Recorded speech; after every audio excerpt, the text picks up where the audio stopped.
depicting deliberate events under pressure and how to anticipate possible outcomes. But before going to the session, let me take a privilege to introduce our resource person, and after that, I want to show you a small video created by Alan Carlos from Philippines, not a resource person.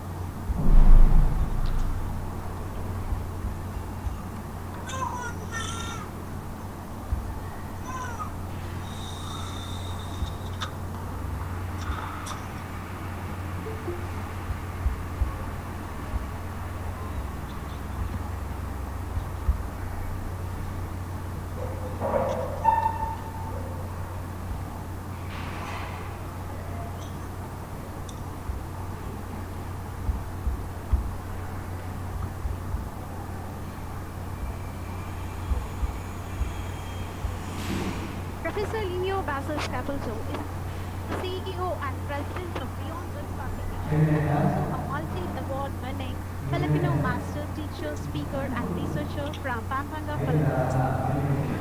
He did LPT, MRS, NAET, MRI, EDR, PhD, I think is a double PhD from the University of. Currently, he is working with 5 universities and also a senior master teacher from San Matias, School Division Officer, Office of Pampanga, Region 3, Department of Education and Philippines with over 2 decades of experience. He holds a bachelor degree in education and religious education, master's in religious studies, and master of arts in education from Dasmaria City, from Nampula University, Dasmaria, and also Catholics in Don Bosco Center of Studies from Salesian Pontifical University, Italy, and received 3 honorary doctorates.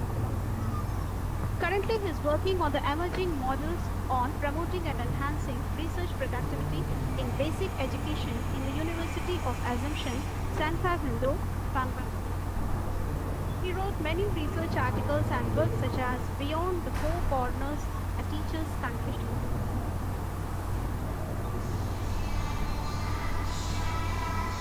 He is an international resource speaker, international research journal peer reviewer, research editorial board member, lead organizer, is a moderator by universities such as University of Perpetual Health System, Delta Monument.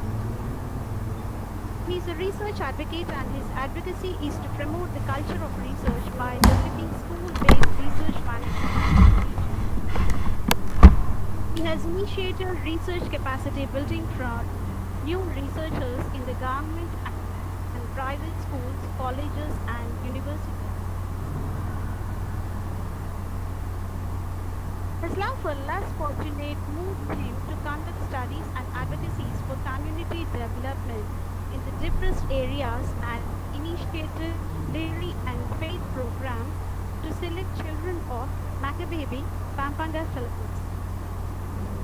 As an educational leader, he has written contextualized curriculum modules for values education to junior high school and written assessment and evaluation tool for the senior high school. His network with other international organizations became arranged mostly national research congresses in the Singapore Bangkok Perkins State Farm.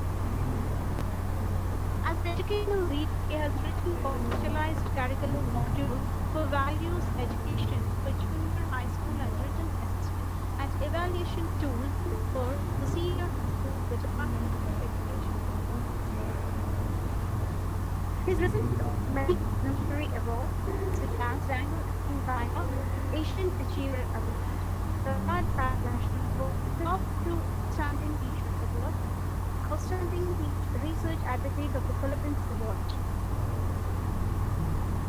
His educational another award is Educational Excellence Award from Philippines government, which is conferred to an individual for performance of the extraordinary act of public service and the consistent demonstration of exemplary ethical behavior and ethical standards. I think you should, before that, just I would like to show one video. Go ahead, man.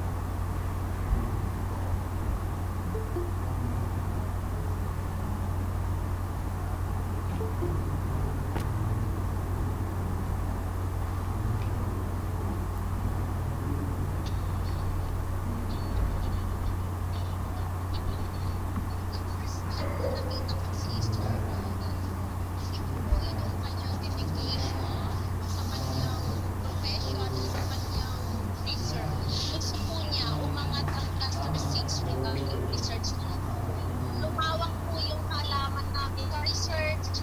Nagkaroon po kami ng output. Nagkaroon po kami ng colloquium sa mga estudyante namin. So, maski na critical po yung estudyante ko, proud po ako na isinali sila because of yung suporta ni Sir Dom. Hindi ka po niya titigil hanggang walang output ng research. Ganun po siya ka-dedicated sa kanyang trabaho at sa kanyang because of research, lumawak po ang kaalaman ko which I am imparting to other co-teachers of mine. So, thank you po kay Sir Dom. Because of research, umangat din po ang aking kakayahan regarding sa paggawa ng research and napoforsee ko rin po ang sarili ko kung saan po ako matutulong katulad po ni Sir Dom.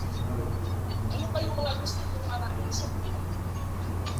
What do you see yourself 20 years from now? If it is clear for you your own vision, what you want to do, every day of your life, every actions and decisions you take in school and at home has something to do with what you want to do. It's your Siya yung namumuna as a SST advisor kung may nakita siyang specific na problem sa assembly. Then wala pa akong report out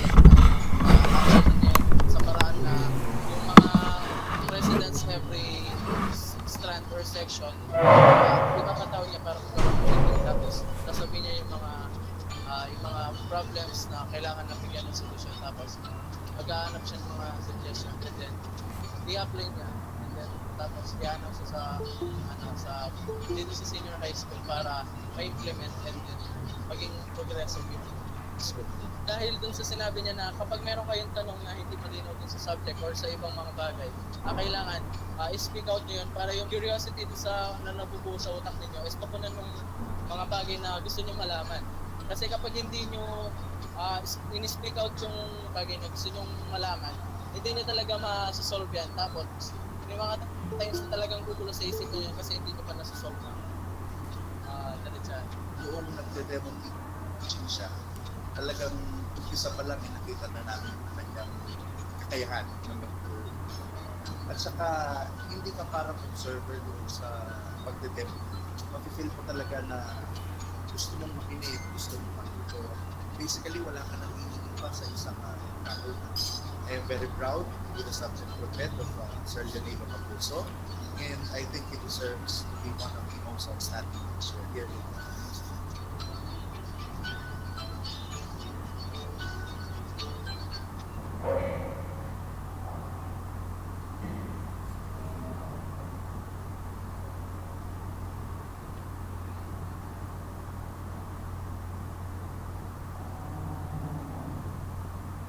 Hello? Yeah, it was, even though it's a small video, it was such a nice video which was created by Alan Carlos. Alan, could you please switch on your video? Alan, she's there? Okay. So, sir, we welcome you, sir. We are fortunate to get an opportunity to listen your words. Thank you, sir, and over to you. Sir, unmute yourself, please.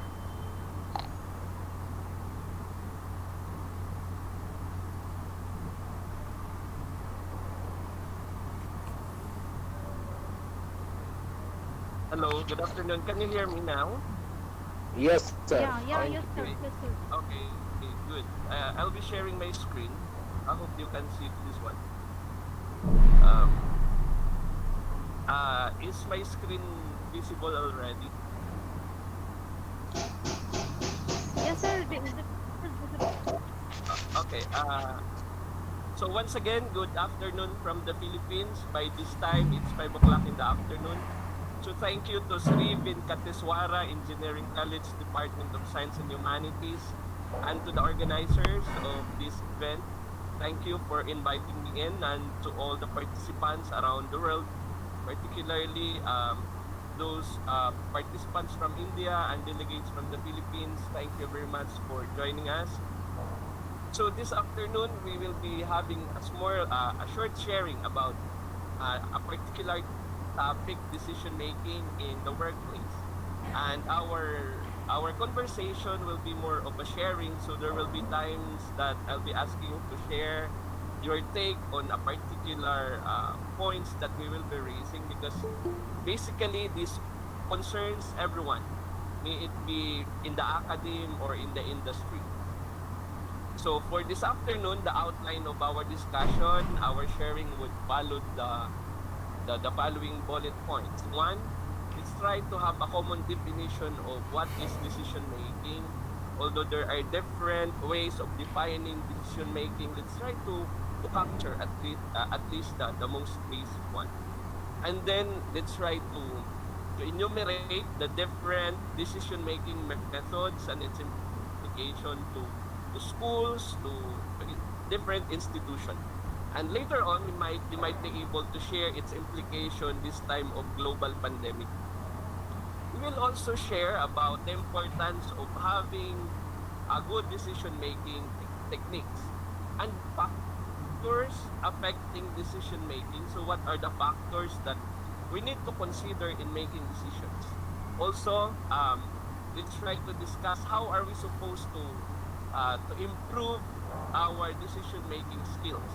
And towards the last part, we will have some time to share your opinions or maybe raise some points of clarification.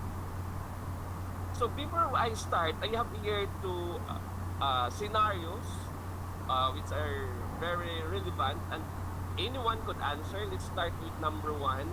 You just unmute yourself if you want to answer. So in the first scenario, in the first situation, a multi-million dollar contract in a particular company is due for the day to deliver. When the leaders, the head of the organization or the company, realize that their key employees, the one taking charge, were actually infected by COVID-19 virus. Now, if you are the leader, what will you do on that particular situation? So, you are due for $1 million contract for that day, but those who will be working to deliver that product are infected by COVID-19. Our moderator could unmute anyone who would like to share. I just would like to know what is your take. Ma'am, sir, anyone could share. Yeah, participants, you can share your answers.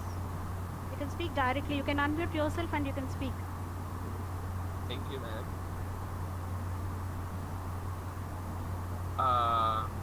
Is there anyone who would like to share? Hello, good afternoon, sir. Yes, We cannot lose the profit to the company. So whatever limited resources which we have, with that we need to manage we need to run the show of the company. Okay, thank you, ma'am. So actually, that is a very tricky decision.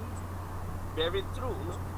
It's very hard to lose $1 million contract, but those people who are supposed to be working that are actually infected. But what they're saying, maybe we could just manage of the resources step. No, that's a good that's a good suggestion. Although in reality, maybe it's very hard to put that into practice. Just the same. Yes, ma'am. Actually speaking, that is what is going on in all over India due to this pandemic, this coronavirus. Oh. Limited resources are there because half of the employees are checked out, and with the 50% of employees we are working together. And the resources. That is what's happening currently. Yeah. On the world. I'm not sure. Thank you for that sharing, ma'am. Okay. Okay. Because we don't have the luxury of time, let's proceed to our second scenario. Here, this time in a school setting. For example, we have here Dr. Pilar from Eastern Bacoor National High School. He used to be a co-teacher. Now she's a principal where I started from the Department of Education. For example, you are a principal on that particular school and you learn that your son just joined a prohibited fraternity group which the school sanctioned as major offense, meaning students who are caught joining this fraternity are supposed to be sent out of school. So, as a principal, what will you do? I would be glad if Dr. Pilar will answer if she wants to share. This is hypothetical anyway. Yes, sir. So good afternoon to everyone. So I am Dr. Pilar from the Philippines, high school teacher. So given that situation, Sir Doy, that's very hard, of course, as a principal and also mother of that child um, belonging to a prohibited fraternity.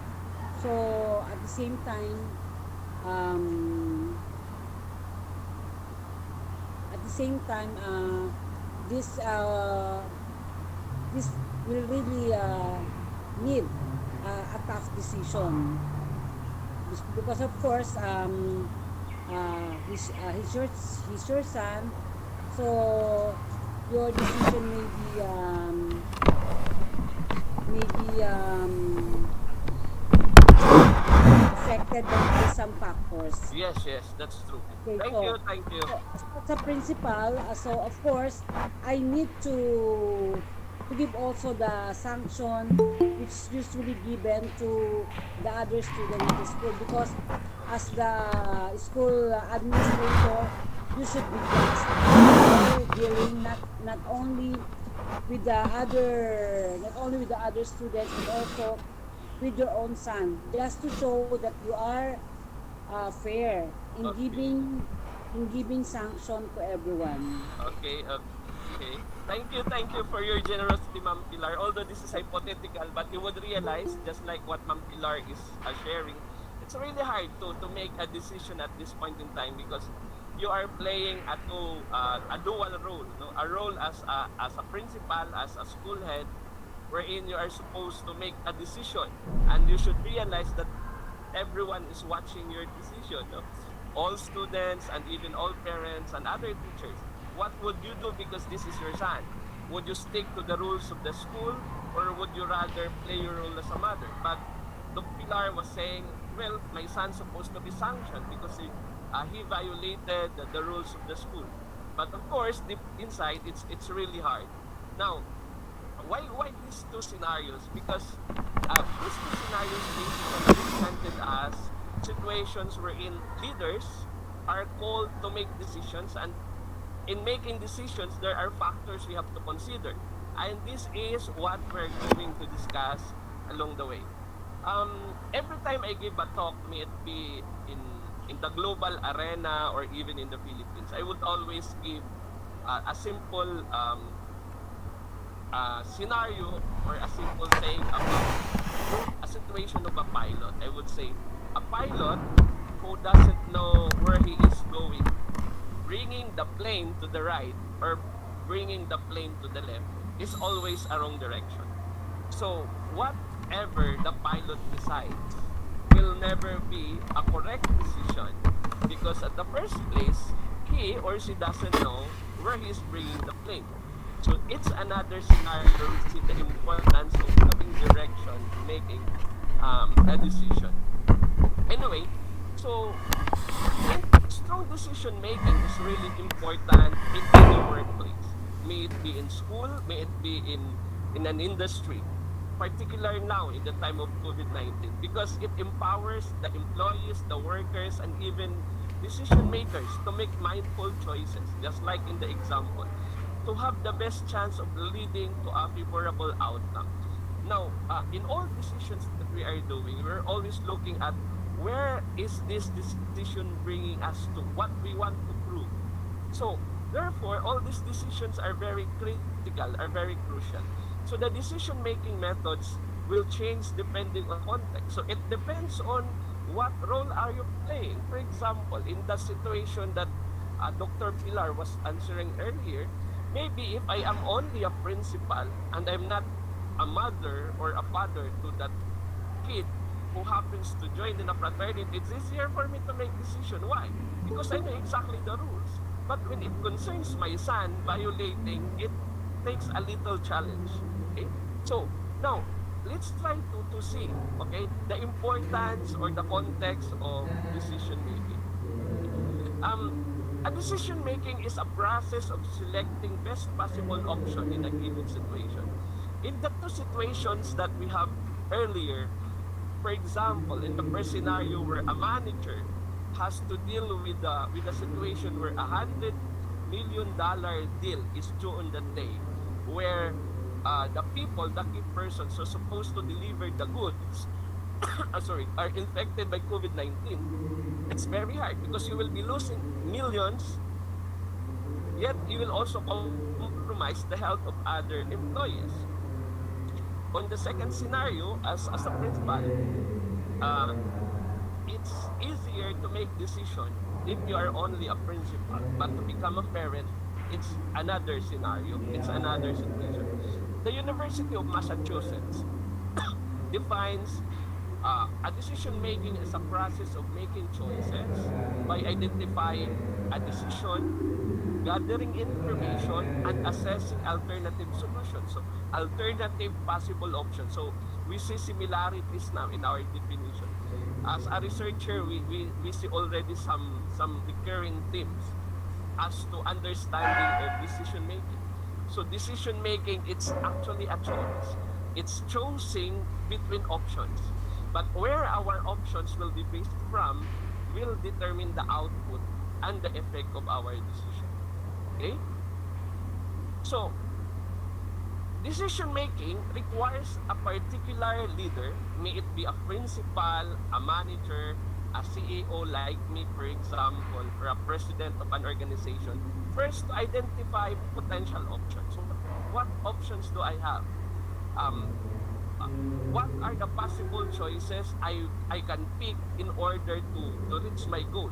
Anticipate possible outcomes. Now, as educators, we are taught that one way of doing teaching and learning encounter is by having an end in mind. So, we call this understanding by design. So, if you know exactly what are the outcome in Department of Education, we call it competencies, that you are expecting from students, from your clients, then that would be easier for you to make decisions. Next, consider the needs or wants of others impacted by the decision. Who will be affected by my decision?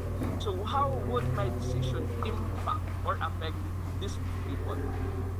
And of course, understand the impact on a project, on a department of organization as a whole. For example, in the example earlier, the decision as a principal on what to do with my son violating the rules would have an impact not only to my leadership, but also would have an impact to the school. So what kind of leader of school I am projecting to the world? I used to teach in a Catholic school in the Philippines. So it's actually one of a renowned school, in a high school in the Philippines, wherein we have a rule of three. That means to say, when the student reaches that ultimatum, that third violation, that student has to leave the school. But since we are a Catholic school, at a certain point, we also have to deliberate.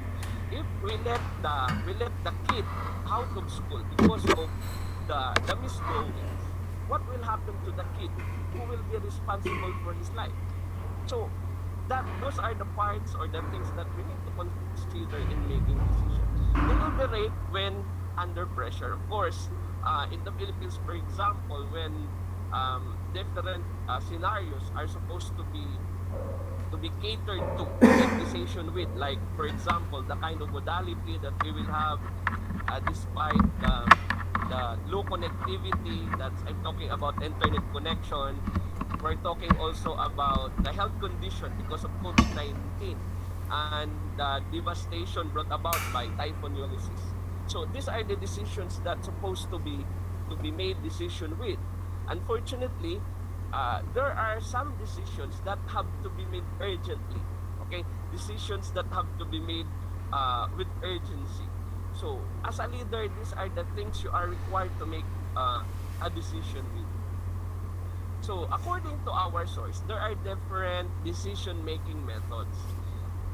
There are several decision-making methods as a leader that we can choose from. So when selecting an approach as a principal, as a leader, as a CEO, we should consider our familiarity with the issue. So we should be able to know what's the issue. So we don't right away make a decision. We should know the pros and cons. No? The number of people who will be affected by the decision and the time frame available for the choice until when I'm supposed to give my decision so that I could basically weigh down the possible pros and cons as mentioned and will be discussed more later. So some situations benefit from analytical decision making, so analysis that takes everyone's opinion into consideration. So there are certain circumstances that other stakeholders are given opportunity to make suggestions, while other circumstances require a quick approach that doesn't allow for negotiation. So, for those who are in management, we know that this also reflects the kind of management styles that we have. No? That's why we have democratic leadership, we have autocratic leadership, and this kind of leadership sometimes come together in deciding a particular issue. Okay? So, what are these different decision-making methods according to our source? One is the command decision-making. So, from the word command, so collaborative. So, let's try to elaborate first. So, command decision-making, collaborative decision-making, consensus-based decision-making, both decision-making, and delegation of decision-making. So let's try to run one by one with these 5 methods of decision making, and let's try to see which is best for our company, for our school. So command decision making is a decision without input from others. So that's obvious. So it seems that the one making the decision is only the boss, is only the one in charge of the organization. But we should know why. Because this is the quickest and most direct route to an outcome. It's easier to determine the kind of outcome we are doing if we do the decision making approach. For example, in my case, as a CEO and president of Yan Book Publication, since my company is a sole proprietorship, it's easier for me to make decisions. So normally the kind of decision making that I do is command decision making. Of course, because I have my wife and I have other friends along, I seek some position, some options. So when are we supposed to use command decision making? So when you are responding to a time-sensitive issue or working in a fast-paced environment where daily decision must happen on the spot. For example, in the Philippines, in the past few days, we are hit by typhoon which killed a lot of people. So that particular scenario as a leader calls for a command decision making. So if you are a mayor, if you are a governor of a particular place being affected by typhoon, you should make a command decision at that point. Okay? That is why it has been an issue wherein one of the state leader ahead of a particular town was away during the typhoon because he's supposed to take control and in command during that time. So this kind of leadership rely on their own knowledge when making a choice. So maybe they would only rely on their past experience. This might be the people who've been in the position for quite some time. So the kind of decision that we'll make will only based on their knowledge, on their experiences, and leaves the team members with clear orders. So these are the things you're supposed to do, and there's no room for negotiation. That means an urgent execution. So I will elaborate this example you could just capture from your screen, wherein a particular leader would try to make all his decisions by posting them on the board. and the rest of the team would just execute them. So because of that, this become the standard operating in the class or in the organization. So it's easier to determine and assess the output. Another kind of decision making method is collaborative, no? So contrary to command decision making, it used the groups or teams to discuss an issue of a possible solution. So that means to say that other members of the group, if you are a principal, maybe you have your head teacher, you have your school head. If you are the president, you have your deans. Okay? Or if you are a manager, you have department heads to discuss in a particular scenario. For example, those issues connected to COVID-19 and the economic situation of the company. So this works best when you have a diverse group of employees. So in the school, for example, you have different departments. So you want to know what are the position of different departments. If you are a boss on a different company, you want to know the different departments and their take on the issue. So can also seek ideas and feedback not only from the people inside the organization, but even experts from the industries. That is why other companies, other organizations, they have consultants with them, no? And even customers, feedback mechanism. When the Department of Education in the Philippines is about to start our new normal in education or the next normal, as to the kind of modality that we will be adopting in the school basis. So what the school head actually did was to make a survey to parents, to other stakeholders, which modality would be easier for them to comply. So here, allows you to gather suggestions and evaluate options and reach informed conclusions you may not have come on your own. So because they would normally say two heads are better than one. So maybe these people are having better ideas on a particular scenario. So an example here, Samsung marketing team needs to come up with a new approach of their social media campaign. So what they did is to get the suggestion of other people, of the members of the team, in order to come up a new social media campaign, maybe to enhance the sales of the company. Okay, so using customer feedback as a guide, Samsung asked its associate to develop a social media campaign to present at the next meeting. So this might enhance the productivity or the return of investment of the company. And for the school system, maybe it will enhance more engagement from other stakeholders, the LGU, the school, and maybe the NGOs so are supporting the educational system. So there. So this collaborative approach, every member of Samsung's team an active role in the decision-making process and basically own that particular part, no? Because they suggested they also have to be responsible with whatever outcomes it may have, leaving the ultimate decision at the hands of the team leader. So after they make a decision, then it's time for the leader to make decision. So next. The next method is consensus-based decision-making. So let's try to capture that, the word consensus. So requires all participants to agree. Sir, excuse me, sir. Yes, ma'am. Sir, excuse me. Sir, the participants are asking just to go back. Okay. I want to see the slides. I think they missed. Which one? Before that. This one? Yeah. Yeah, Okay. yeah. Ma'am, can you just advise me if I could proceed? Yeah, sure. Uh, Mr. Subhash, can we go to the next one? don't worry, I'll be sharing to you Okay. the PDF form also. Okay. So you can continue, sir. Okay, thank you. Thank you. So, because I'm conscious of our time, I just, not just the same, I just remind you.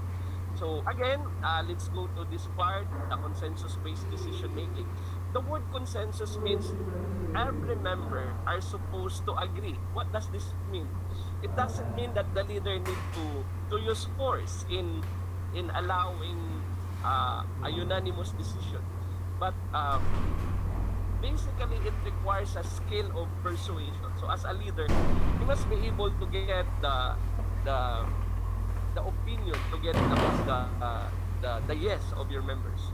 So you gather your team and discuss the issue of all the possible options. So as a leader, you would tell them possibly what are the pros and cons of this issue, and what good is it if they voted for a yes, for example.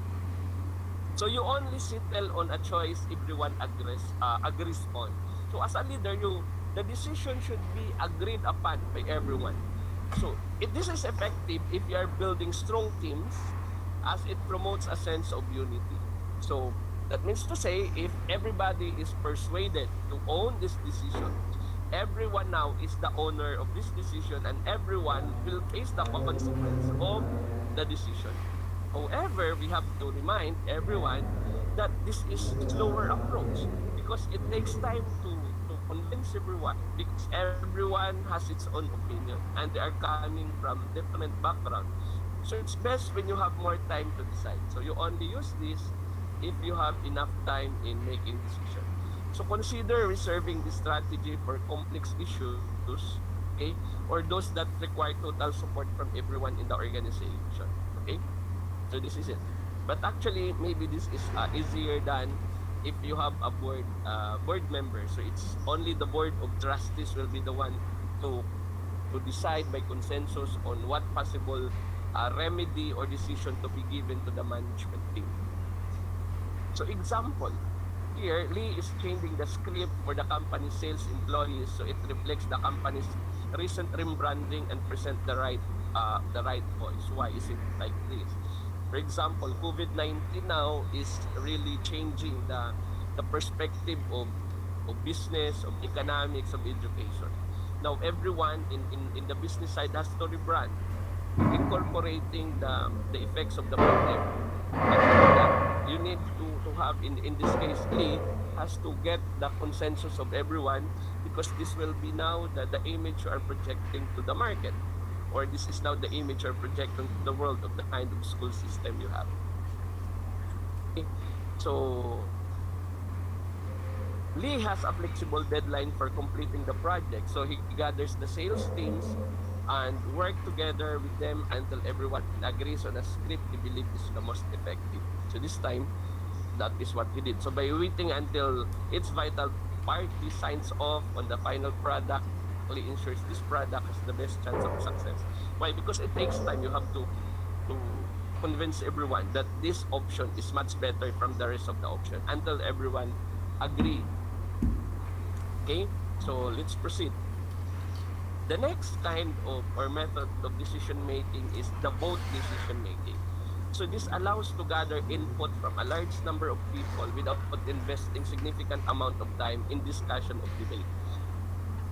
Contrary to the persuasion approach, where everyone has to say yes, here the vote decision making is what normally do when we make elections, just like what we had in the US. No? So it's majority wins. That's 50 plus 1 wins. So as the employee in charge of the decision-making process, you're still responsible for providing the option that individuals can vote between, so you can control the scope of the issue. So provide your voters with detailed information so they should know what they are deciding from. So if I am the president of the school, the decision as to the kind of modality, as to the kind of mechanism we will be adapting in the school, if the case is like this, they should be laid down to them so that their vote really reflects the best decision. And whoever wins, whoever had the majority of votes, will be the decision of the group. Okay? So the example given here, so is rebranding the business and has narrowed the options down to 3 new logos. So they are trying to decide which logo will be adopted by the company, or maybe by the school if they are changing their vision. She wants to get everyone in the company involved in the final phase of the process. So she posts all the 3 logos throughout the office with information on how colors and typography relate to the new branding. Basically, what the leader will be doing now is to get the highest vote, and that highest vote will be the decision of the group. No? So that's it. Let's proceed to the delegation of decision making. So delegation is the task of assigning responsibility to others, such as giving decision making responsibility to someone else. In the management system, we call this, or even in in the kind of administration, we call this decentralization. So, like for example, in the Department of Education, we have decentralization of power. There are certain decisions that supposed to be made by the secretary of the department. However, there are decisions that are allowed to be made decision with by the regional directors and even schools division superintendents and even school heads. So these are delegations of power. So you might delegate the decision making to an expert, sometimes a consultant, or someone on your management team if you have other responsibilities, or another person is better suited or more affected by the decision. That is where you deputize as a leader.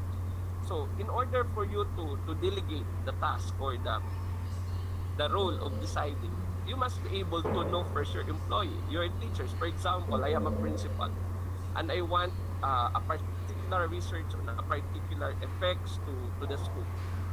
Because I have other tasks to do, I could delegate someone who is actually good at this certain area who will do the research for me. So that is delegation of decision making.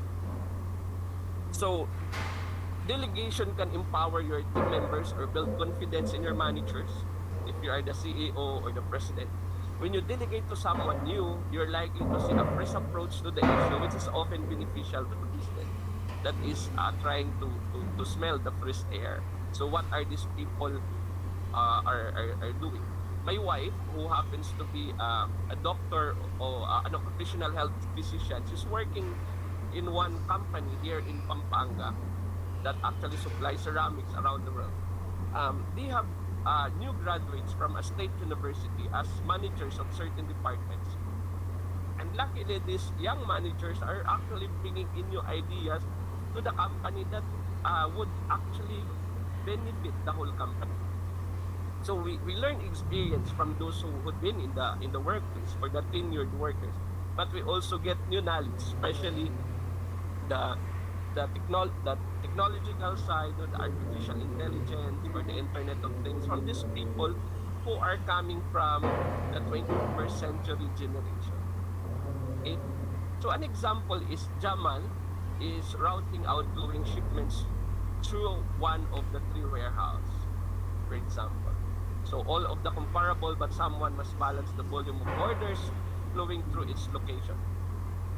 So rather than micromanage this task, what he did, he delegates the decision to Alice, just like the name of my mom, an experienced warehouse manager.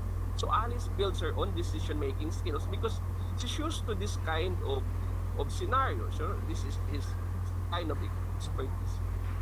So Jamal lightens his workload, so he has more time to dedicate to other higher level projects. So actually, this is an insight to leaders. So it takes a guts for a leader to delegate. So you also have to realize that your workers, the people, your teammates are also good at something. So by trying to delegate the work to them, that would actually lessen your work. So far, so those are the different decision making methods. Now let's proceed to the second part of our discussion. And later on, we will have some question and answer portion. Now let's go to the importance of decision making in the workplace. One decision is very important in the workplace, may it be in school or may it be in the industry. Okay, making better decision create a good leader and produce positive effects not only to the person making a decision, but also to the company and also to the school. So that is why you need to have that skill. No? That is why you need to have a better decision. People make decisions every day. For example, just before I sit down and talk to you guys, I have to make a decision as to what kind of clothes I'll be wearing. Should I take a bath or not? Or because it's a bit cold here in Pampanga, or what kind of food are we supposed to take? Or bigger things like I do after my graduate school, should I take a law course or whatever. So every day we make decisions. Good decisions, however, are making, or good decision making improves our productivity. So the more good decisions we make, the more productive we become. So why is decision making important at the workplace? So for some reason, one, because it is an integral part of a leader. As a leader, we make decisions as to the raise of a salary, as to the kind of products we will be investing or we will be accepting. Members and leaders' decision can have positive effect to the company. So in a company, it's not only the leader, but also the members, the teammates should also make decisions. Because it depends, however, on the kind of decision-making method that will be adopted by the leader. Next, being able to effectively make good decisions can provide a number of benefits. So every time we make good decisions, we will actually harvest some good benefits. And some of these benefits are save time and resources. If you are able to make a better decision, you will not waste a lot of time in thinking what to do. So you eventually save time and resources. Like if you cannot make decision right away, for example, so you have to take a lot of time of your people in order to think about what's the next thing you're supposed to do. And it entails maybe a loss of resources for one reason or another. Cultivate and maintain the respect of others in the workplace. So if your members realize that your decisions actually are done for the good of the company, for the good of the school, there is a more tendency that these people will follow you. Okay? You will actually gain respect. As they would always say, respect is not asked, it's actually given.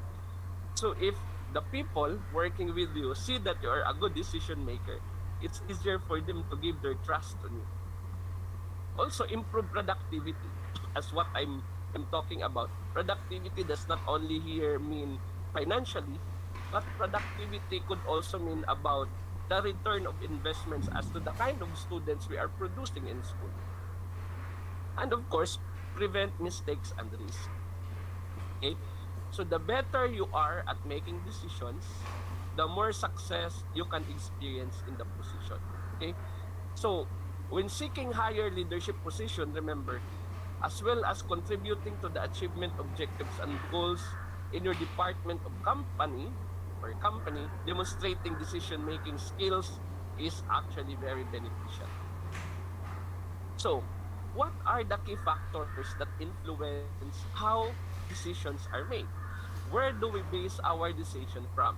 So, as a student, in graduate school, as a teacher, as a mother, as a father, as a boss, what are the factors where we base our decision from? So, according to our source, first is how resources are utilized. Okay? We will elaborate that one by one. Second, employees' job satisfaction and motivation. So I'm doing now a research productivity study, and it came out basically that satisfaction and motivation are predictors of productivity. Accomplishment of goals, okay, company culture, growth of an organization. So what do we mean by this? So these are the key factors that influence the decisions that we make. First, how resources are utilized. There are several ways in which a person or a team or company or a whole as a whole can use the resources available to them.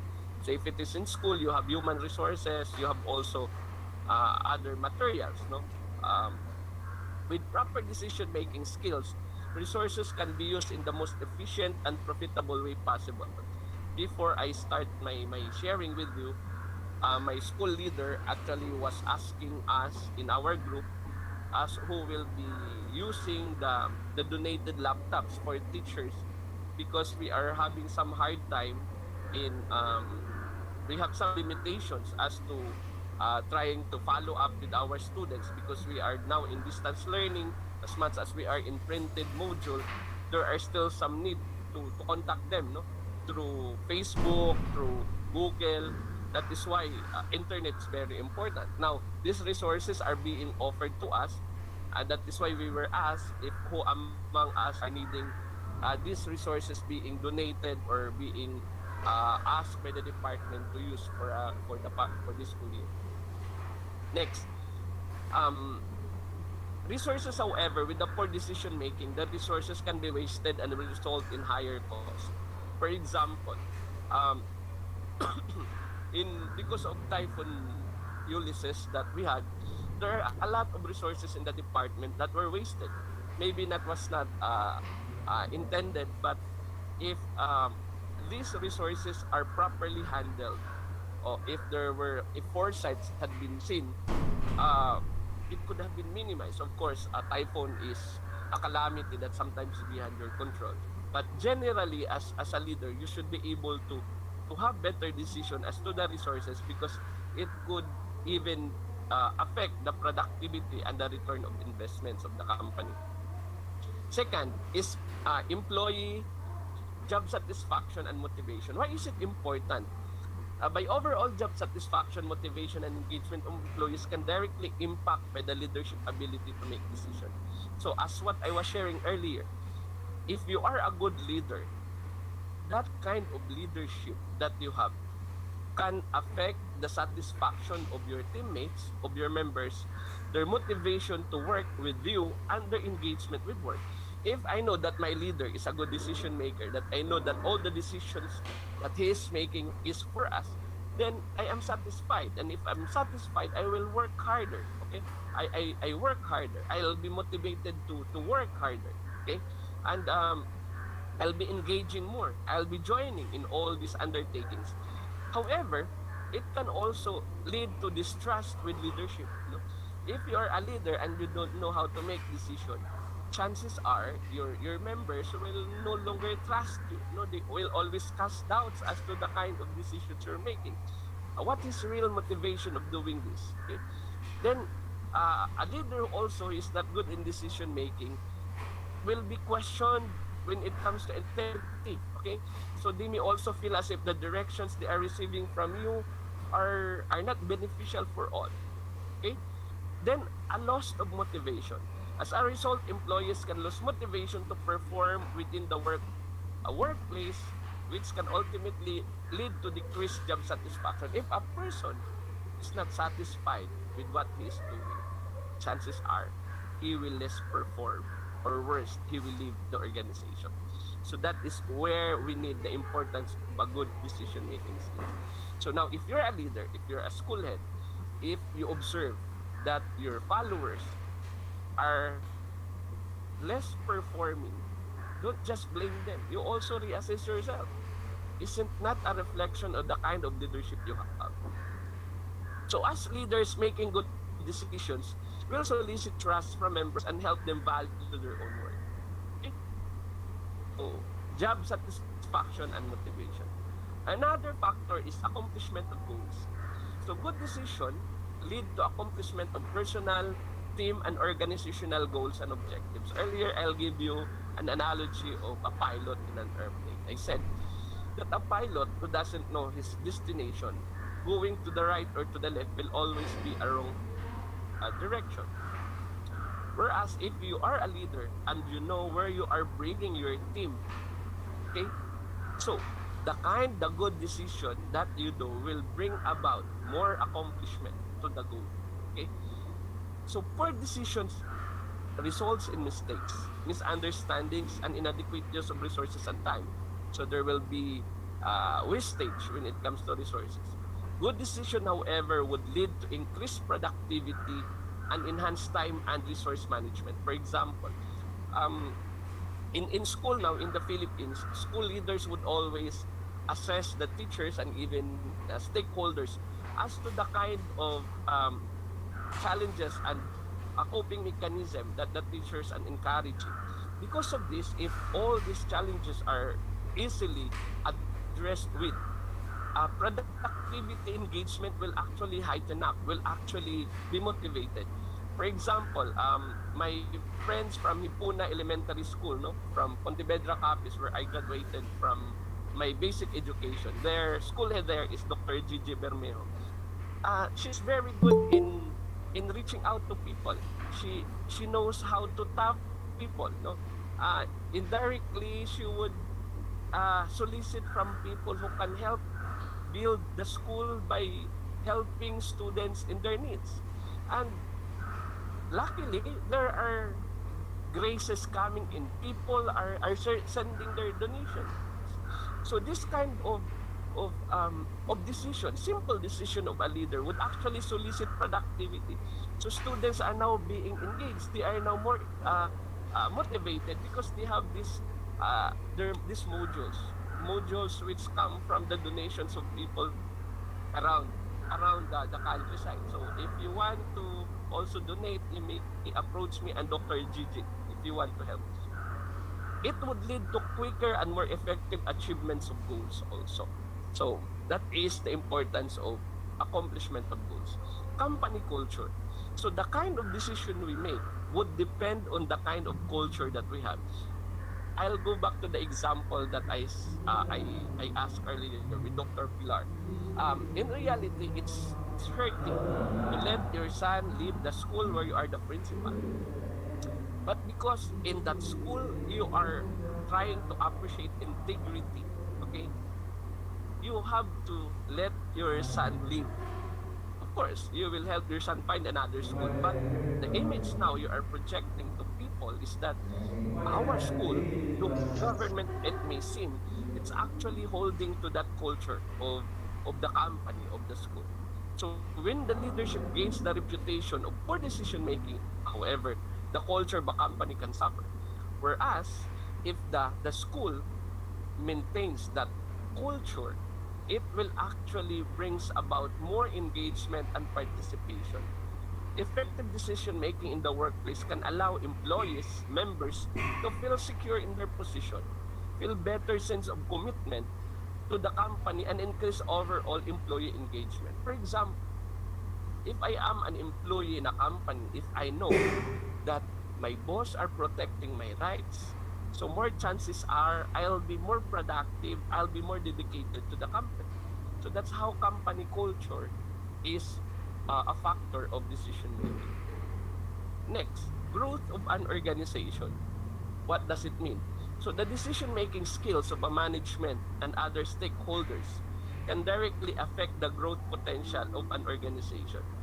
That is why all organization we have vision mission. We normally visualize what kind of organization we will become in 10 years, in 20 years.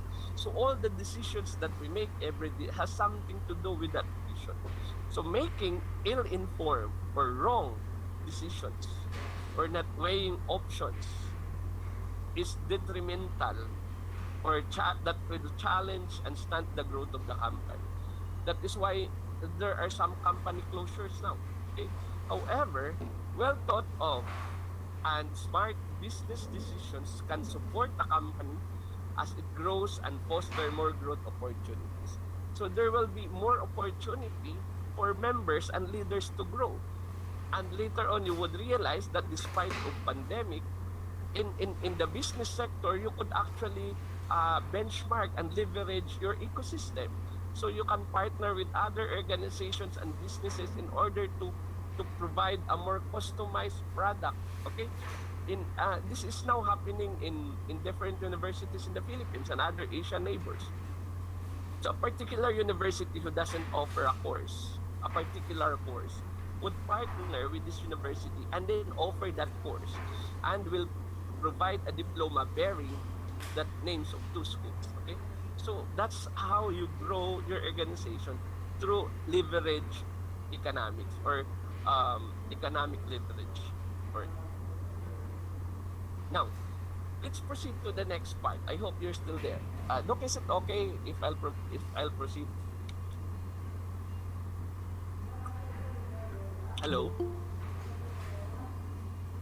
Yes, sir, you can proceed. Okay. Sir, you can proceed, sir. Okay, thank you. Now, how do we improve decision making skills? So, if decision making is very important, we can actually improve our decisions because all of us learn from our experience, no?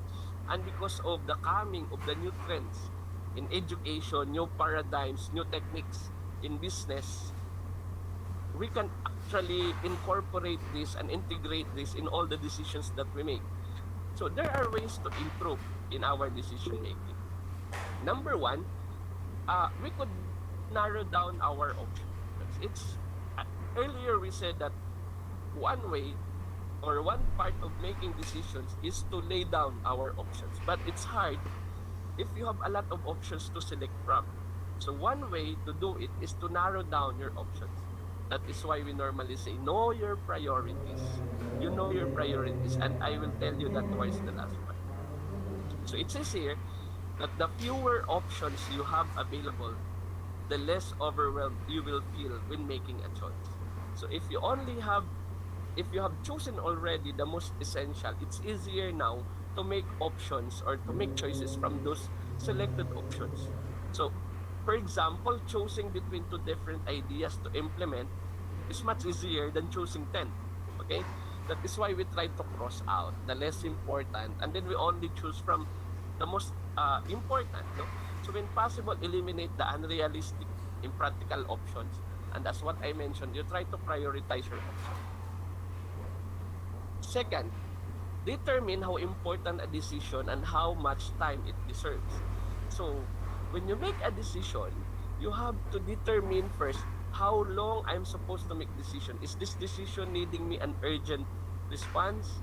Okay, and how important is the decision? Okay, so before you exert too much time in any decisions whatsoever, you rate its decision. Okay, when we do research and we try to determine which topic we will focus, one way actually of doing this is to prioritize which is more important, which is more relevant. We do the same thing in making decisions. So decisions that hold, for example, little importance, such as brand of ink you should order for your office printers, should not take up a full day of your time. However, more important decisions should receive ample time, like choosing how much time you give, making process, each decision before you begin a decision-making process can help ensure you spend your time wisely. So it's easier now to maximize your time. When when I tell students as to developing study habits, I would normally tell them, you give more time to subjects that you find difficulty with, and then only leisure time to subjects which you are actually good at already, so that you can actually maximize this time. So you try to prioritize. Your priority in studying are those things you don't know much yet, okay, because that would help you actually maximize your time. Third, be as informed as possible. What does this mean? You cannot do something that you do not know, and you cannot give something that you don't have. That is why, into this time, I'll be presenting in an international conference in Asian Qualitative Research Association in Silang, Cavite, in the Philippines. No, the study that I'll be presenting is um, about teachers' experiences on teaching research when they themselves don't experience. Name that nun have it. No? You cannot give something that you do not have. So know what factors are involved in the decisions and any other information you need to feel comfortable and eligible when choosing decisions, so that you will have an informed decision. You should know the details of these decisions. The more research you do on the decisions and the options and the information you get, the better able you are able to make an informed decision. That is why it takes time really to make better decisions. That is where you get experts. That is also the importance of having consultants in the firm. So you could also consider asking them give sample of their work, so that you can compare the samples of each other for further understanding of their potential. So if you have people who are good at something, no, in education we have multiple intelligences. We know that our students are good at different ways. Some students are good in arts, others are good in writing, others are good in mathematics. So you can put these skills together in order to produce an effective classroom. It's just like an organization. You try to gather the talents of the people, of your members, so that you may be able to have a better decision. Okay, number 4. Avoid making decision based on emotions. This is very true. I will repeat. Avoid making decisions based on emotions. I would even tell them to my students, no. I used to be a member of a pastoral team, the one in charge of recollections and retreats to students in Don Bosco Technical College in Mandaluyong in the Philippines. That we normally accompany young people in making decisions, and I would always tell them this way: don't ever make a decision when you are at the peak of your emotion. Either you are so in love or you are so angry. Chances are you will make a wrong decision. Why? Because when the emotions are at peak, reason is not working. Okay? That is why they said feelings are amoral. You cannot say if it is right or wrong. For example, if I'm angry, if I'm in love, it's neither right nor wrong. But what I did because of that emotion, what will make it right or wrong? So that is why I would normally tell them, you try to delay your decision. So if you're angry now, don't make a decision. You do not fire your employee because you're angry. Okay, so you chill. Okay, you calm down first. You go to bed, you sleep, you rest, and after some time, if you're okay, to try to consider options again, and you would realize, oh, it's good I did not make decision that yet. Otherwise, I could have created something that will affect the whole institution. So if you're emotionally attached to an issue or decision that must be made, refrain from making it until you can be objective about the matter at hand. This is true with love, with relationship. This is also true with business, and this is also true with education.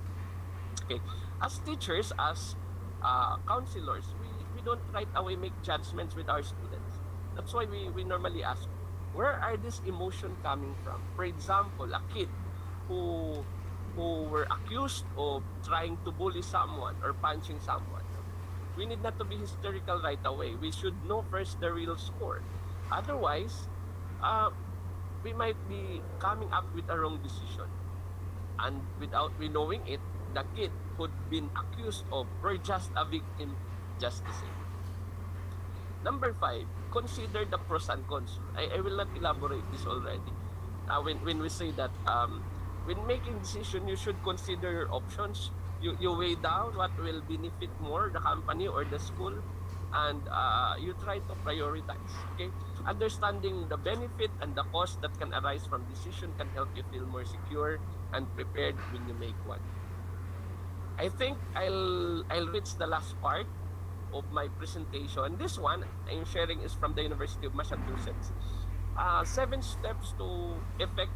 Earlier we say that the steps, or no, how do we improve our skills?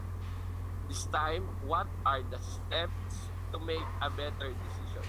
Looking at the presentation from the University of Massachusetts, you have there 7 important steps, no?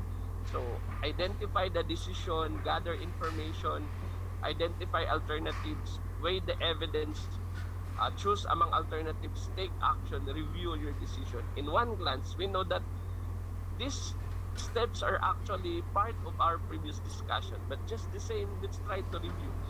So that every time we make a decision in school, as a teacher, as a boss, as a president, as a CEO, as a leader, we have to follow these important steps. No? So, decision making is the process of making choices by identifying decisions, gathering information, and assessing alternative and solution, as we mentioned. So the first step, identify the decision. What is the decision I am expected to make? Okay? So try to clearly define the nature of decision. Is the decision need to be urgent? Okay, this first step is very important because this would also determine how much time you will allot in making decision, or to what extent am I making a decision. Second, gather relevant information. Okay, so we can only make a good decision if we are informed of other possible options. So collect some pertinent information before you make your decision. That is why in different agencies in the government or in private organizations, in schools or industry, we have the research department, remember? The research department, for example, are normally tasked to review the process, the trends in business, the innovations that can be adopted by the company. The study now that I'm conducting about research productivity was actually based from Republic Act of the Philippines 9155, which says that all the reforms in education, may it be in basic or in higher education, should be a byproduct of research. That is why the Department of Education has DepEd order or Department of Education order, particularly the one on basic education research agenda, which means that all the programs, that all the innovations that will be adopted in schools should be based from research. Even the K to 12 curriculum we are adopting now is a product of research. So these were actually benchmarked from different countries like, for example, Germany, US, and other countries who started doing K to 12 program. And because of that, they try to examine, they try to implement. Although it's not perfect, there's still some glitches as up to now. But that is why we have there's the importance of feedback mechanism towards the last part, so that we know where we have to improve with our decision.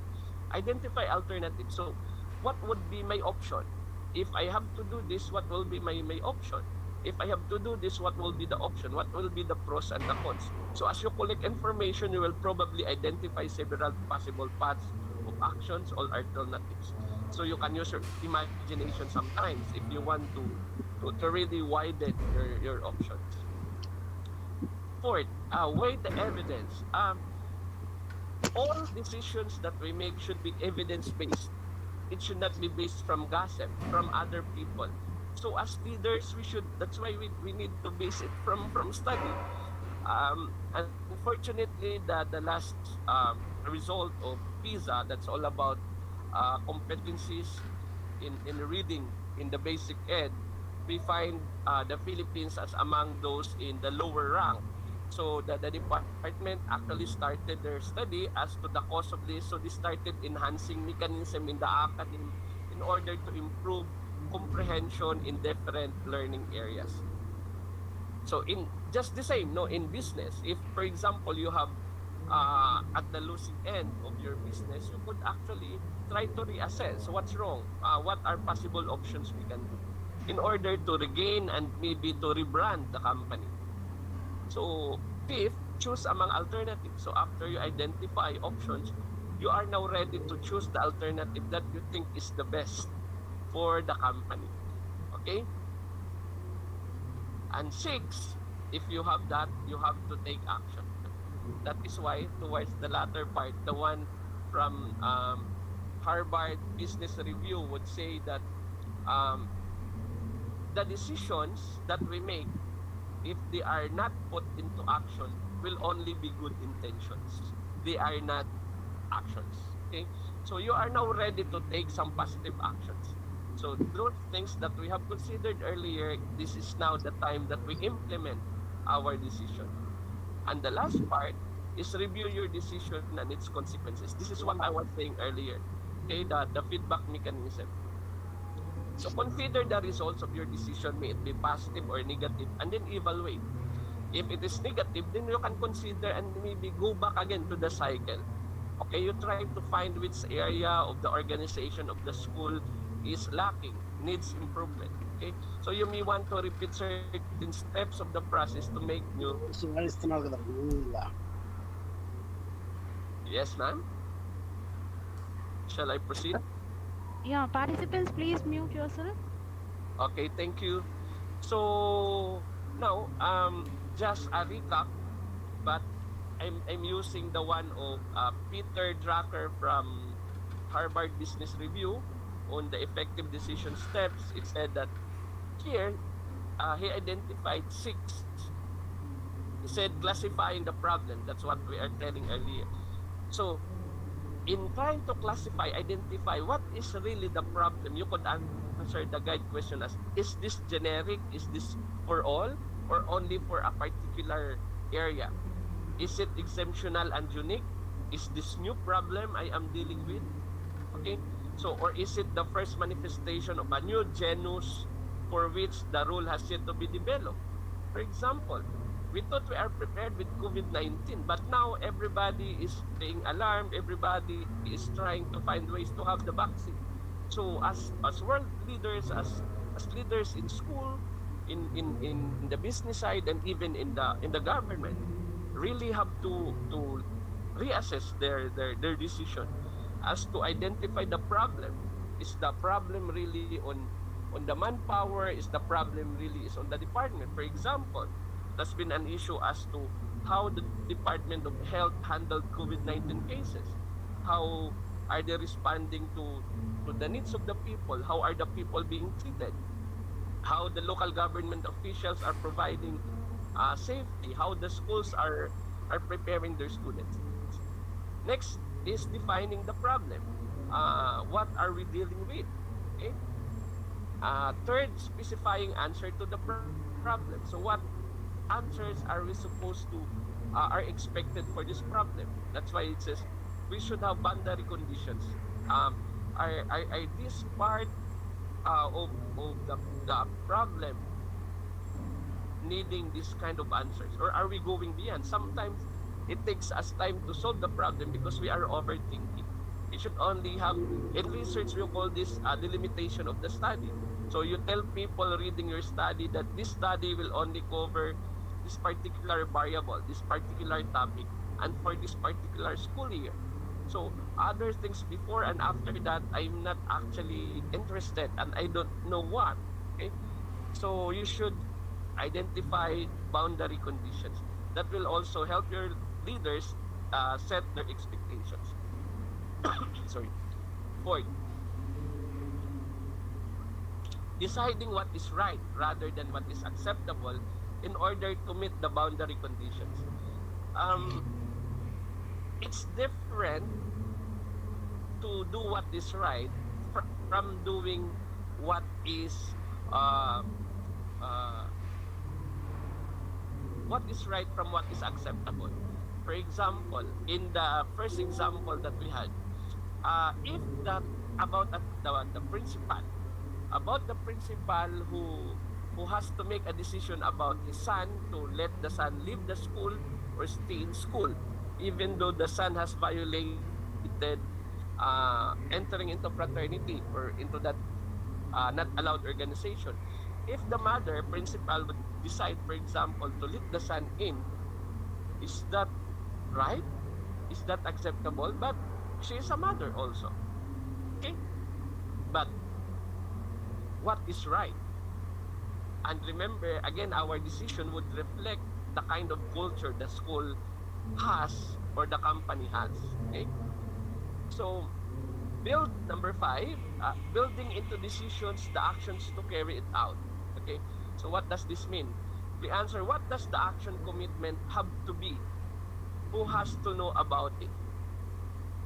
This is actually connected to what we were saying earlier. In making decisions, we see to it that our decisions are implemented. Otherwise, our decisions only remain a good intention.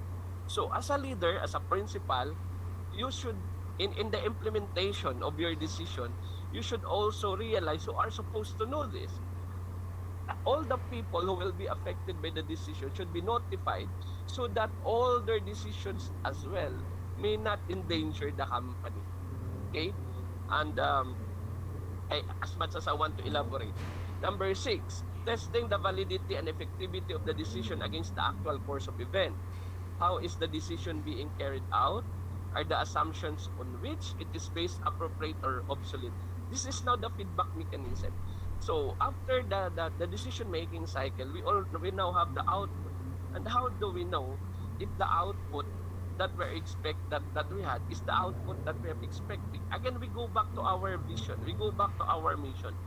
When we start our decision-making, we have a problem to make or we have the problem to solve. And there we said you start from an end in mind. So what are the expected outcome? Was the expected outcome the real outcome? If not, then you could reassess the process or even start again in that particular scenario. So let me end by saying this, okay? As a Catholic saint once said in the name of Saint Francis of Assisi, you start by doing what is necessary, then do what is possible, and suddenly you are doing the impossible. Just like what we've been doing in making decisions, there are a lot of choices, there are a lot of decisions to be made, but you start with what is essential. You prioritize. Then you do what is possible. Okay, do not cry over spilled milk. Okay, there are things that are beyond your control. So you only focus on the things that you can control. That is why you start with what is necessary, do what is possible, and later on you would realize you are doing more than expected. You are doing the impossible. So with that, thank you very much for listening. For your questions, you can WhatsApp me. My number is actually flashed on the screen. Uh, positive plus 6393355648886. And my email address is leonilocapulso102317 at gmail.com. Again, I am the president of Beyond Books Publication and a master teacher of San Matias Senior High School, Schools Division Office of Pampanga, Philippines. So once again, thank you very much. And now it's good evening in the Philippines. It's about 6:10. Thank you, sir. Like, it was such a remarkable session, sir. Thank you, ma'am. Hello. Yes, ma'am. It was Thank you. such an enthusiastic and remarkable session, sir. Thank And you. one query is there from the participant. From the name is R. Kanakalakshmi. While identify the problems, we face some shadow obstacles. While identify the problems, we face some shadow obstacles. How to deal with backstabbing people? Okay.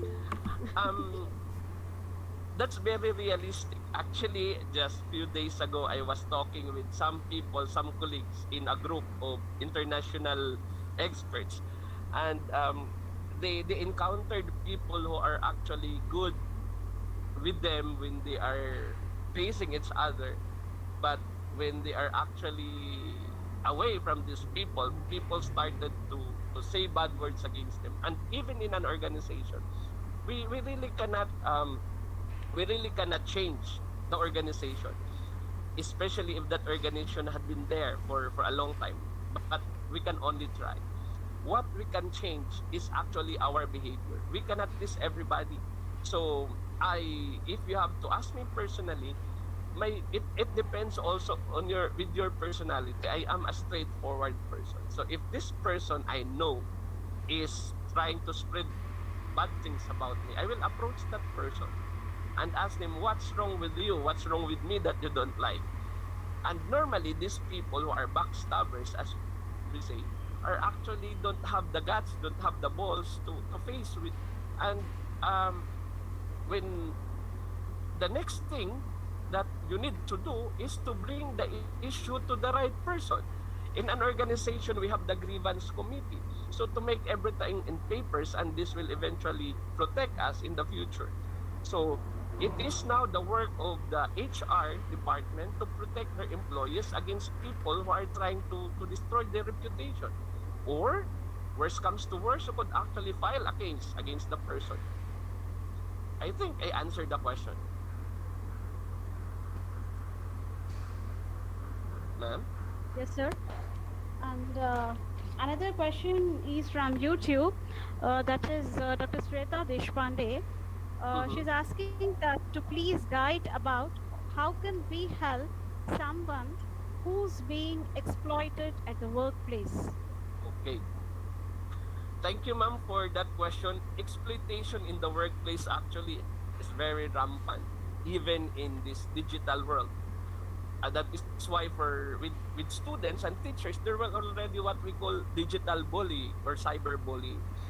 Those exploitations actually happen for two things. First, because the person concerned maybe is not aware of his rights and responsibilities, or maybe the person allowed that other person to exploit them.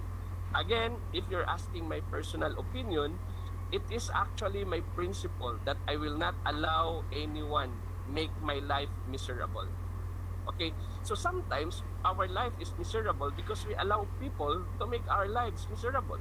So if these people are exploiting you in the workplace, again, I'll go back to my earlier answer. You go to the right person. Okay, if you are in the workplace, you go to your boss in charge of this. And again, I think that's HR. That's the grievance committee. You file a case, and then let them do their task. Otherwise, they're not supposed to be there. Another one is to protect yourself in by legal means. You could actually go to a police station or and have this done for you. Okay, you to have yourself being protected by this, and you ask someone, no? You ask someone to help you, especially those people you think are of your side. Ma'am? Yeah. And one participant is requesting Mr. Nagendra Kumar to show the slide of command decision making examples. Okay, I will share. Okay. Uh, he's asking about command decision making. Decision making. Yeah. Okay, ma'am. I'm sharing now. Example. Okay. Dr. Anuradha Singh. Dr. Anuradha Singh. I think you raised the hand if you want to ask any question.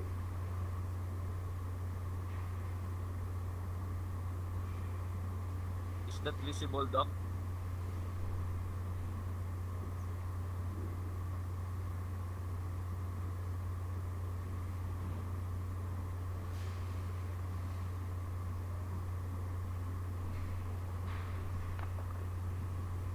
Can I ask the question, please? Yes, Mr. Joginder, sir. Yes, sir, please. For the profile of this decision analyst in the current era, what sort of skills are required, like the knowledge of statics and mathematics, and the knowledge of the programming like Python and R, and the knowledge of the data science. So that what sort of skills are required like these for the profile of a data analyst, or for the profile of a decision analyst? Okay. In education, we have actually the four C's, the critical skills, the collaborative skills, and the communication skills. When it comes to digital era in business, for example, we also what we call technical digital skills that actually this particular leader should have and should need. For example, as you mentioned, a particular leader to be fluent in dealing with business, they should actually be informed with the fourth industrial revolution in business and in education. I was actually sharing with some friends in Christ University, also in India, about how are we supposed to champion the fourth industrial revolution in education despite of the pandemic. First, again, sir, you're correct. It takes a lot of in education, you call that competency, but I think that the right word in business is expertise, because you could only lead on the digital business era as much as you know it. If you don't know about predictive mechanism, if you don't know about Internet of Things, about artificial intelligence, so these skills are actually very essential in order for you to deal with your business and your customers. And it takes a lot of expertise for people to lead their business. So, however, aside from those technicalities, aside from those expertise in the field, I think they also need some soft skills like collaboration. Uh, sorry, that's what I was mentioning earlier. Because of COVID-19, because of the global pandemic, the needs of the customers, may it be in the academy or in the industry, actually has changed. Now, customers would appreciate a product that is more customized. But because of the limitations of COVID-19, there are some companies who are limited because just what you said, they don't have that expertise. So what actually leaders did is they try to leverage their ecosystem. Leveraging in ecosystem means trying to tap the expertise of others I'm trying to combine with my expertise in order to offer a new product which is more personalized that would eventually bring about a better satisfaction from the end of the customer, sir. I hope I answer your question. Okay, thank you, sir. You're welcome, sir. Dr. Anuradha Singh, she's there.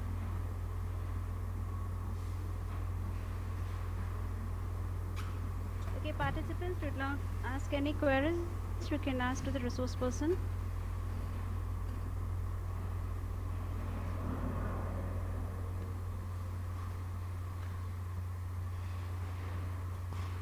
Sir, one question is there. That is, why is it that the bureaucrats who are behind the political leaders misguiding and taking wrong decisions, especially bureaucrats in education department? Okay. I think I could relate to that. Again, I mentioned earlier that the kind of decisions that we make not only depends on the culture that we have, but on a personal note, it depends on the values that we have. In the example that I set forth earlier with Dr. Pilar from the Philippines about making a decision of allowing the son leave the school because he violated the rules, would actually test her own value system. If she is more of a mother than a leader, then she would try to find ways to make the son stay in school. But because she is a good leader, she also realized that the kind of decision she will make would impact the community on the kind of leadership that she has. So her decision to let the son leave the school is actually a wiser decision. Unfortunately, when it comes to the bureaucrats, it's hard to really understand where are the decision coming from because they have their own personal agendas. I'm not trying to generalize. And because of that, for example, in the case of partisan politics, in the Philippines, for example, we try to minimize the relatives who are holding positions. But unfortunately, the dilemma is there. In order for you to have a law that would prohibit that, you need a Congress to make a law authorizing that. Unfortunately, the one who will make the laws are themselves member of the partisan politics. So it's very impossible to make that law realistic. So in bureaucracy, sometimes bureaucracy is tainted by their own personal interest over the common good. That is why what is good with democracy supposedly is that it's actually the good of the people over the good of the few, the bureaucrats. Unfortunately, sometimes it's not being followed. And that is exactly where the people power is coming from. Sometimes not only in the Philippines but other neighboring countries also prove that when the bureaucrats are abusing, people can actually put their powers together and put those bureaucrats down on power. Because we know well that in democracy, it is the people who give them the power by power of the election. Well, I hope I answer your question, sir. Yes. Yeah, any more questions? Hi to Dr. Jewel Nanyes who are watching, attorney. I can see you from here.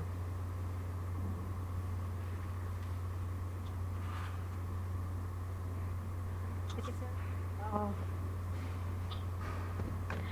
Thank you, sir. Thank you so much. The session is full of zeal. It's amazing and a remarkable session. Thank you, ma'am. And thank you.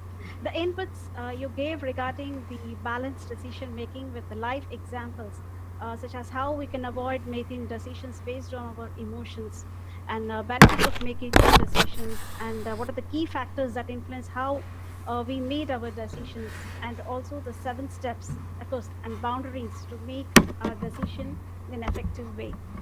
Thank you, sir. Thanks a lot. That how we can use our workplace decisions in a timely manner, especially in the workplace. Thank you, sir. Thanks a lot. Thank you, ma'am.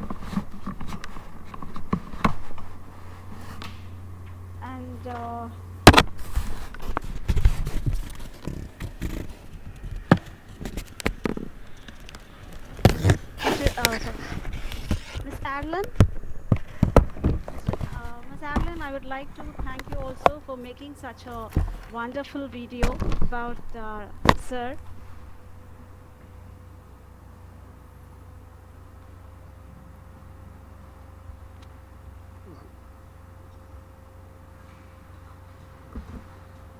Actually, we could not follow the video. What was the exact content? Can anyone elaborate it? That Yeah, Adeline, Miss Adeline Carlos, I think she can explain it. Adeline, is she there? My friend Arlene, are you still there or shall I explain? Yeah. Yeah, please, Good sir. afternoon. Basically, that 2-minute video was produced by the Department of Education Region 3, Central Luzon. That was showing the initiative that yours truly have conducted in the field of education and the field of research. That is why I was held as one of the most outstanding teacher of the region. And later on, because of that, I was hailed as Civil Service Commission Dangal ng Bayan awardee that is awarded to select government employees in the field of education, in the field of business, in the field of industry, and the field of defense. So it also showcased what we do in school as to motivating our students in making the best of their capacities. In the lecture, I was trying to tell them actually exactly the same thing I'm telling here, that the kind of decisions that they make every day will determine what kind of person they will become in the future. Ma'am? Sir, I hope you got it. Your query. yes, thank you. Okay, sir, it was a wonderful talk, and we learned a lot about decision making. My pleasure, And ma'am. of course, yeah, and of course, I think we are seeing the same thing in the chat box also. The practical approach is really commendable. Thank you, sir. Thank you for your effective presentation. And ladies and gentlemen, I'd like to announce one thing. Like tomorrow, we're going to have another session uh, by Dr. G. Reddy Shekhar Reddy, sir, Professor of Christ University, Bangalore. He is going to deliberate on the topic forging fraternity and polling pairs. That is team building and teamwork at workplace. And in the afternoon, we are going to have another session by Dr. P. Suresh from Wales University. He's going to deliberate on the topic art of articulation, that is speaking skills for workplace success.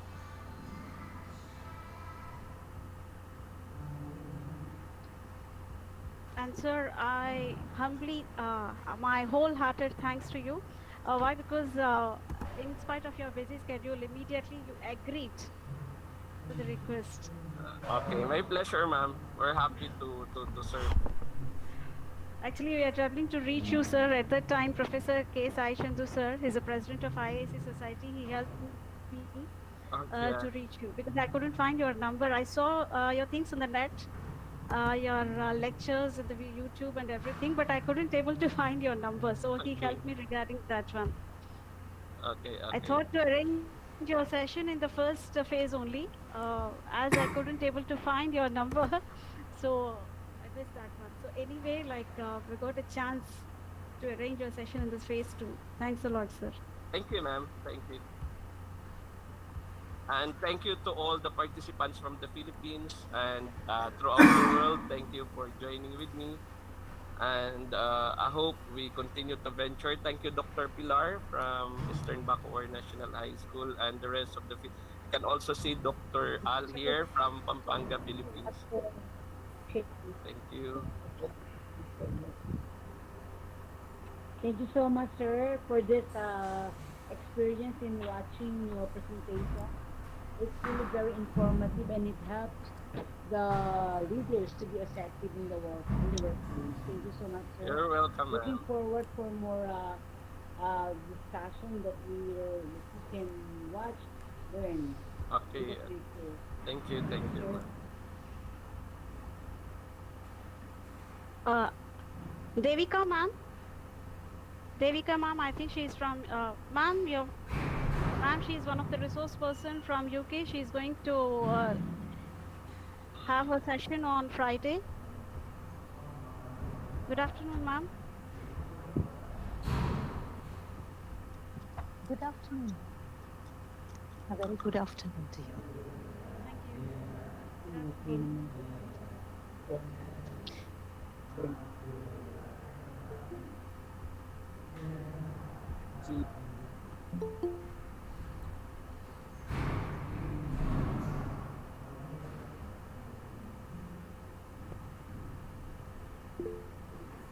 Participants can fill the feedback form, which is posted in the chat box on the YouTube and as well as in the Google Meet and in the Telegram group.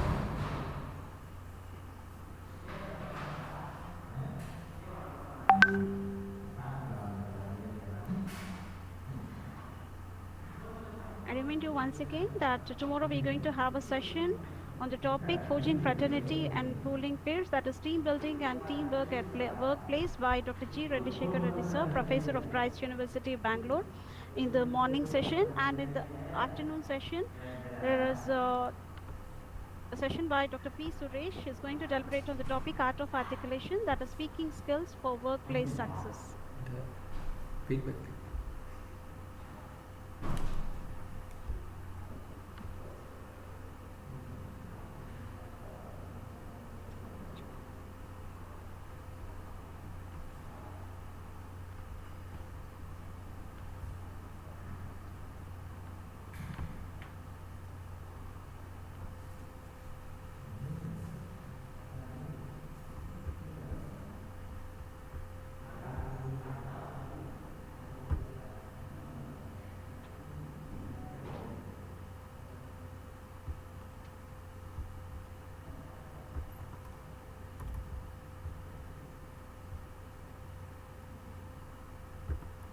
Once again, my heartfelt thanks to our resource person, Linio Vasis Capelso, and as well as the morning resource person, Professor Samuel Johnson, sir.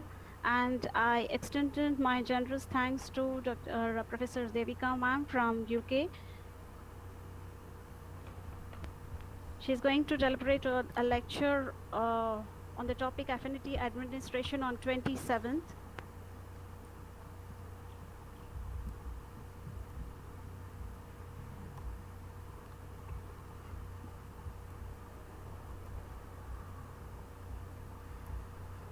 Hello, sir.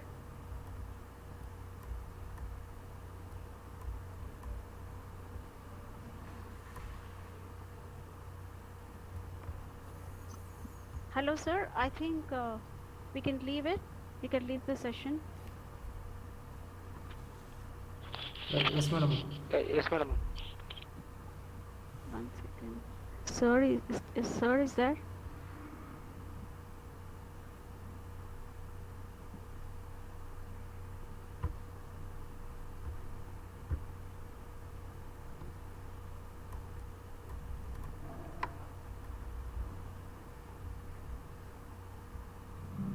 Professor Linio? Sir Swaransa, sir is there or sir left? No, sir, no. Sir is not there, madam. I think he left. He left, madam.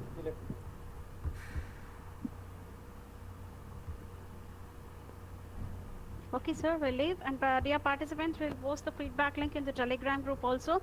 Those who are facing the problem in joining the Telegram group, please mail to us. Already we shared the full form of link and as well as the Telegram link to your mail IDs and as well as to your mails who are responded. So please respond to us through the mail. Thank you. Thank you all.